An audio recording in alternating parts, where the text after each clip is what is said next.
All right, we're going to get started. Well, greetings, everyone. My name is Matthew Gargano, and I am your professor slash facilitator slash instructional guide for this course. So welcome to E242 Career Development Section 7, Fall 2018, Term 1. I am so excited. If you see me looking over to my right, it's because I have a second screen here, and I just want to make sure I'm thorough and I catch everything. So, again, my name is Matthew Gargano. You can call me Professor Gargano. You can call me Professor G. You can call me Matthew, whatever you're most comfortable with. Hopefully, you should have found your way to this video because you clicked on the link in the course announcements. The course announcements is so important, as are a lot of parts of this course management system. I spend a lot of time and I spend a lot of care putting this together, including the 3 videos that you need to watch, of which this is video number 1, which I entitled Establishing a Firm Foundation. Once you're done with this video, you're going to want to go on and click through the next 2 videos. The second one is on course navigation, where I go into more detail about how to successfully navigate through this course, and 3 is rubrics. But let me start with establishing a firm foundation, because it's so important. So a little bit about me, in addition to what I have, not that you can see this, what I have listed in the instructor information, and please pay attention to what I put in the instructor information. I list my calling hours. I also list how to best utilize contacting me. Email is always preferable. I've been a college professor for probably 16 years, going on 16 years. Wow, it's a long time. It's been my experience that 99% of all of questions can be resolved via email. So for me, email is the most effective and efficient way for me to be able to answer your questions and turn them around in a very timely manner. So if you feel that your question cannot be handled in an email, what I suggest to you is to first try the email. Let's try to resolve it in the email. If it looks like, if I say to you, hey, after the reply, hey, okay, maybe let's have a phone call. But again, most of the time we could resolve it in an email. If not, certainly you're free to call me. I do have my cell phone number listed, but I do have some sort of rules that I consider, some protocol and rules for the cell phone, so make sure you read that. I don't respond to unknown text messages, so I did say in the instructor information, you can text me with a quick, the operative word quick question. I don't want a whole book in a text. If that's the case, that's better served in an email. But if you have a really quick question, then please go ahead and shoot me a text. You need to identify yourself. Reason being, I play a lot of roles. I'm a, and I put some of this in my announcements. I'm a business owner. I also teach a variety of other courses. I'm an author. I am a life coach. I'm a pastor. So I say all these things. I'm a dad. I'm a grandfather. I say all these things to say that in order for me to effectively manage my time and be intentional about my time, and also to effectively serve and respond to those that I have the privilege of serving and working with, I need to know who you are. Because if I don't know who you are, I'm not going to respond. I want to know who you are so I can effectively, know who I'm talking to and effectively manage that communication. So the other thing is, I am, and I put this in the instructor information, I am completely unavailable from Friday sundown to Saturday sundown. Um, I believe in managing my time effectively. That being said, I'm pretty much on the go from 6 a.m. to 8 p.m. But I do give myself one full day of downtime, rest, relaxation, family, friends, other myself. And that being said, my day of rest is Friday sundown to Saturday sundown. So I am not on any communication at all. So please plan accordingly. Plan accordingly. I will check my emails and my texts, probably roughly 5, 6, 7 o'clock, and then I will check them again that Saturday evening. So know that. In addition, I want to make sure that and I cover this in the rubrics, but I spend a lot of time doing rubrics, and rubrics are simply the guides I put together by which I grade each assignment. So I talk more about this in the rubric session, but they're so important. I believe in transparency. I want you guys to succeed. It's not about catching you up or tripping you up. I put it all out there. These are exactly the level of detail is agonizing. It's so level of detail, but you have that level of detail. You know exactly what I'm grading you on and exactly what percentage or what points each component of the assignments are. So again, this is covered in the rubric section, but when you click on each assignment, written assignments only. I don't do rubrics for live classrooms. I don't do rubrics for discussion posts. Rubrics are for your written assignments only. You want to click on that little rubric icon in your written assignments in the upper left-hand corner. Click on it. It opens up, and it's very made clear. Before you email me questions about your assignments, I want you to make sure you've read the assignment thoroughly, and I want to make sure that you've gone through the rubric, because I'm going to ask you, if you email me, hey, what am I supposed to do on this assignment? In order to help me make sure that you understand what you're reading, I'm going to ask you, tell me what you understand this assignment, or what particular section of what the instruction says do you need help understanding, or refer to your rubric, because I want to make sure you're utilizing and understanding your resources so that I can best serve you. So know that as well. Getting to the live classroom assignments. We will have a total of 3 live classrooms. The first live classroom will start next Monday. This course opens up on Monday, October 1st. Our first live classroom will be the following Monday, October 8th. 9:15 to 10:15 a.m. Central Standard Time. I had to think about that because I'm on the East Coast. I had to translate the time. So the first live classroom for Module 2. I'm going to get to Module 1 in a minute. You're not going to have a live classroom for your Module 1 live classroom assignment, which will be due by Sunday, October 7th. So Monday, October 8th, we will have our first live classroom session, which you will need to use to complete your Module 2 live classroom assignment. Then on the following Monday, October 15th, we will have our second live classroom session or lecture, which you will use to complete your Module 3 live classroom assignment. So hopefully you see the flow. And then we'll have our third live classroom session or lecture on Monday, October 22nd. And you'll use that to complete the following module live classroom assignment. Then I will have two other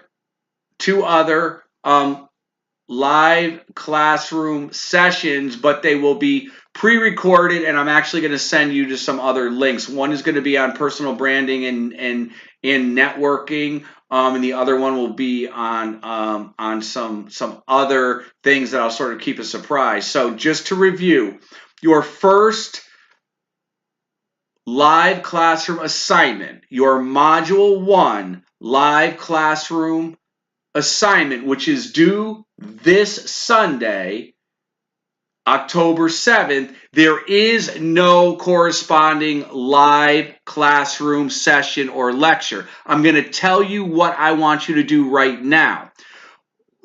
I want to leverage the live classroom lectures to answer the questions you have. The reason why I shared part of my background with you is not to be braggadocious by any means, but I come with a lot of experience, and I want you to leverage the experience that I have to offer to you so that this can be an above and beyond amazing class for you. I want you all to leave with a very different understanding of what career development is. Because some of you are like, I got to take this class because it's required and I really don't want to take it. It's about resumes and blah, blah, blah. It is so much more than resumes. My desire is that when you get done with this course, you will never, ever, ever look at career development again. You're going to be like, oh my God, I cannot believe what career development is all about. And I learned a ton. I teach mostly business and leadership. That being said, one of my favorite courses to teach is career development. And this is the reason why, as not only a business owner, but also as a business consultant, I really, really love and am excited about teaching career development, because I'm trying to keep track of time because I know I can go on and on and on. Because career development is one of those areas and disciplines that is often very misunderstood, very underappreciated, undervalued, and therefore underutilized. And when you fully understand what career development is, it's going to put you sky high above the others. So I'm so excited to share with you the ins and outs, the tips and tricks of what truly career development is, so you can be a cut above everybody else, or above most people, in terms of being a career development professional, have the one up in your prospective job searches, not only as someone who's interviewing for positions, but those of you that are going into human resources and other areas within business that you're going to be interviewing, and not only just about interviewing, as you're developing people professionally. So I say all this to say, I love to leverage the live classroom sessions or lectures and I turn it into a Q&A type of thing, to be able to do a Q&A and to answer your questions regarding career development. So that being said, let me take a step back for a minute. Most people think, career development is just about a resume. It's more about a resume. Career development is about developing and cultivating and creating and managing and perfecting and walking out your professional identity. That's what it is all about. Now, as a business owner and as somebody who does consulting for hiring for other companies, guess how long, and I realize that you can't actually guess out loud, but you can guess in your head. Take a guess at how long the average prospective employer spends looking at a resume. And I want you to think about this, okay? Let's just pretend. All right, so I posted a job and I've got probably 500, and this is not an exaggeration, especially in this day and age where there are so many applicants applying and vying for one position. So it's not uncommon that a prospective employer can have up to 500 resumes in front of them. So here I am, I've got 500 resumes in front of me for a position. Guess how long it takes the average employer, such as myself, because we're busy people and time is money and we need to use our time wisely. Guess how long it takes the average employee to go through your resume and determine whether I'm going to go through your resume, and then I'm going to determine whether I put your resume in the not going to further consider or further considered pile. Take a guess. I'll give you a minute. I won't give you a minute. I'll give you a few seconds. 10 seconds. So think about this. I've got your resume in front of me. 10 seconds is all I'm going to take to review it first, initially. Think about it. 10 seconds. 1, 2, 3, 4, 5, 6, 7, 8, 9, 10. Boom. I just determined whether your resume is going to go in the pile that I'm not going to further consider, or I'm going to put it in the pile that I'm going to further consider. Because that's what a lot of prospective employers such as myself do. We use what's called a binary system. Binary means to always just make a decision, yes or no, and then continue to split the pile. So I've got one pile. My first binary is no, I'm not going to further consider. Yes, I'm going to further consider. Then I take my next pile, again, binary. No, I'm not going to further consider. Yes, I'm going to further consider. And I continue to whittle it down. So what is going to make your resume stand out among all the others to speak on your behalf to help you get your foot in the door to have an actual interview? That's important, because how are you going to make a two-dimensional resume, a two-dimensional document speak and represent you, your personality, your character, your experience, your skills? How are you going to get a two-dimensional document to speak for you and represent you well as a three-dimensional individual?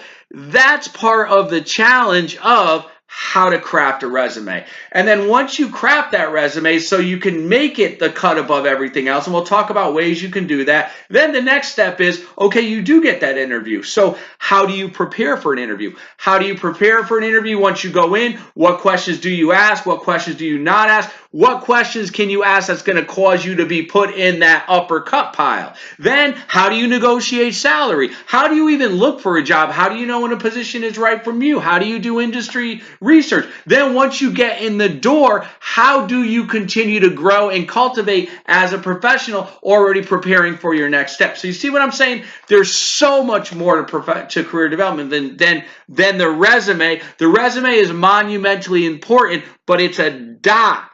Equally as important, but a dot to compare to everything else.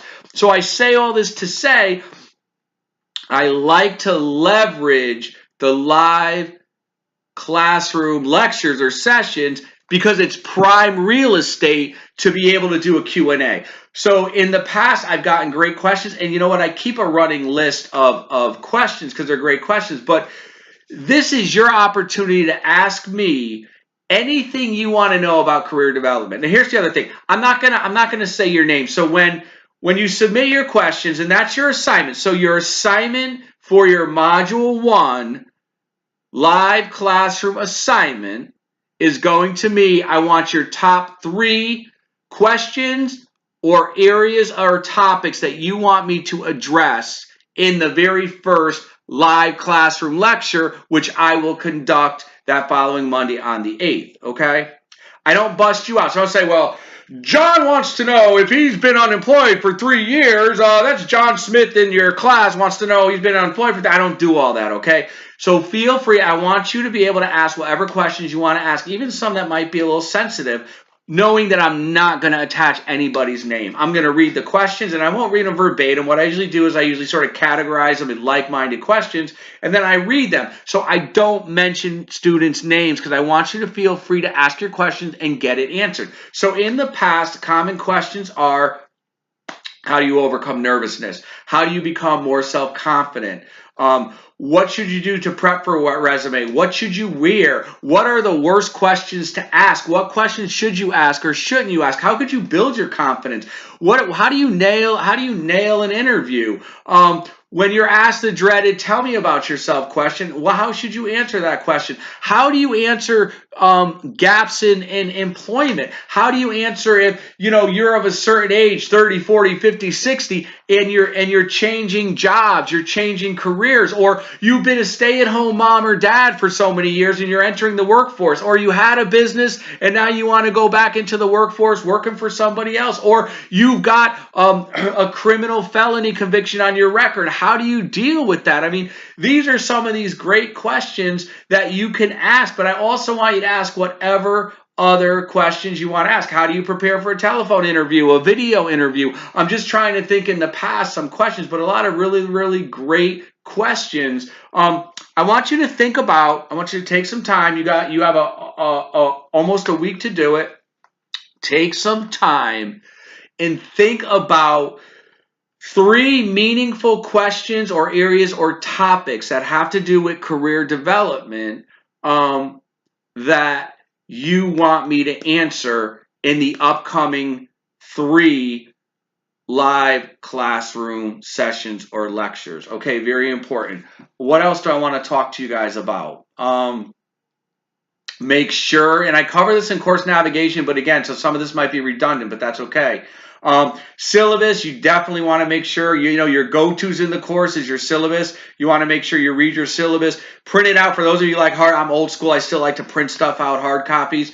Print out your syllabus or read it online, whatever. But the point is, your syllabus is like your roadmap for the course. You want your syllabus. Also, the getting started document, very, very important. So off to the left where you've sort of got all of your links, you've got, you know, a bunch of links at the top, syllabus, getting started, very important. So your getting started really breaks down your syllabus even into greater detail. Where the syllabus is sort of the overall general roadmap, the getting started breaks it down even to greater detail. So getting started breaks it down into what exactly is involved in each module and how much estimated time should it take. Very important. So you want to be able to know so you can plan ahead of time. Be intentional about your time. In fact, I do a time management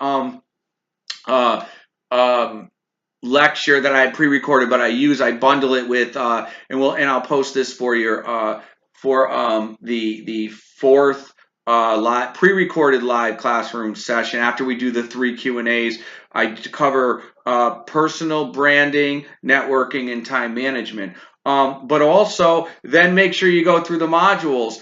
The discussions, I also cover in the navigation about student lounge and general discussions. I'm not requiring you to post in the student lounge, but I encourage you to. It's nice to be able to introduce yourself. I mean, the whole point of the virtual student lounge is in lieu of obviously when you're in a class, you're talking to your classmates, getting to know them, building that community of learning, that learning community environment is so important.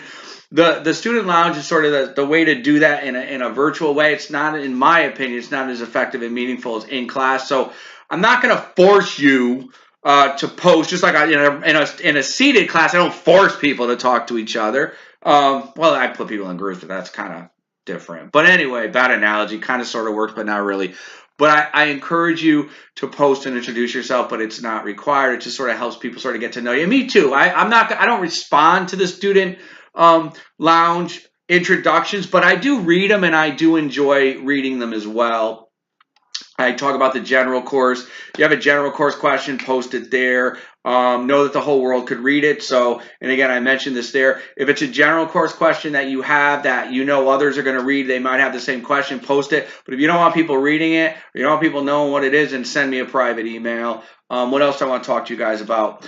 In the grading, you'll get on that. I'll discuss that. But just so you know that I have until the Friday of I have until the Friday after the due date to grade assignments. So for example, your first set of assignments are due, well, your discussion posts are always due, the initial discussion post. Another thing, make sure you look at the course calendar, another great tool. I spend a lot of time setting up that course calendar because, again, I want to give you all the tools you need to position you to be successfully. That's why I spend a lot of time with rubrics, setting everything up, announcements, doing a bunch of videos, course calendar. Look at your course calendar. But your initial discussion posts for each week are due by the following Tuesday, so you'll have one due this Tuesday. Your response to your discussion posts are due that Saturday by 11:59 p.m.